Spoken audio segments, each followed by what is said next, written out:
செய்திருக்கிறார்கள். எனவே உன்னை பற்றி அறிய வேண்டும் என்று சொன்னால் உன் நண்பனை காட்டு, உன்னை காட்டுகிறேன் என்று சொல்வதை போல நான் யாரோடு பெருமையாக இருக்கிறது. உள்ளபடியே நம்முடைய ஆசியா விஜயா அறக்கட்டளை இந்த குடும்பத்தினரை நான் உள்ளாது வாழ்த்துகிறேன். அன்பிற்குரியவர்களை நான் ஒன்றை சொல்லி நிறைவு செய்ய விரும்புகிறேன்.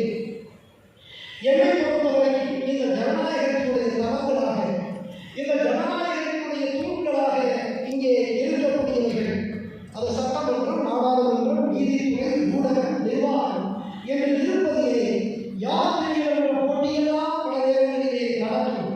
நிர்வாகம் பெரிதா அல்லது நீதித்துறை பெரிதா அல்லது ஊடகம் பெரிதா அல்லது சட்டமன்றம், நாடாளுமன்றம் பெரிதா என்ற கேள்வியெல்லாம் எழுப்பப்படும்.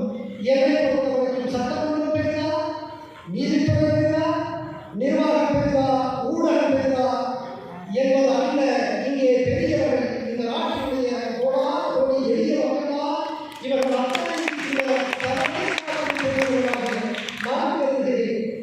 எங்கே பிரச்சனை என்று சொன்னால், உண்மையிலேயே பெரியவர்களாக இருக்கக்கூடிய எளிய மக்களுக்கு தாங்கள் பெரியவர்கள் இல்லை, தாங்கள் வல்லமை உள்ளவர்கள் இல்லை என்ற எண்ணம் இருக்கிறது அல்லவா? அதுதான் இங்கே தடையாக இருக்கிறது. நான் 30 ஆண்டுகளுக்கு முன்பாக ஒரு துணை கலைஞராகிய பதவியை தொடங்கிய காலத்தில் அங்கே சாதாரண கிராம எளிய மக்கள், உழைக்கக்கூடிய மக்களெல்லாம் ஐயா என்பார்கள். ஐயா என்றால் கூட சாலையுடைய தமிழ் பதவாக நான் எடுத்துக்கொள்வேன். அதை தாண்டி தொலை என்பார்கள், எஜமான் என்பார்கள், சாமி என்பார்கள்.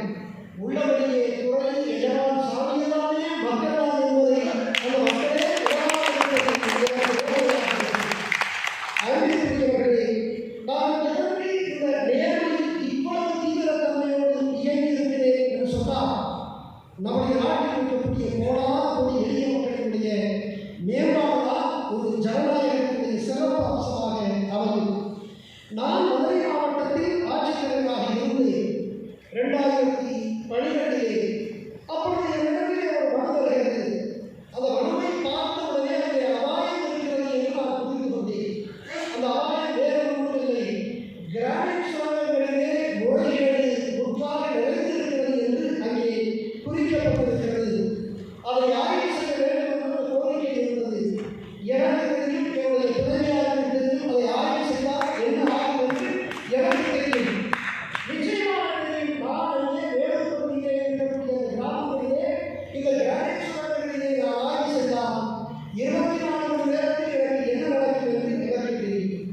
இப்பொழுது என்னுடைய பிள்ளை திலீபன், அவன் 10ஆம் வகுப்பு போகப் போகிறார் இன்னொரு 1 வாரத்தில்.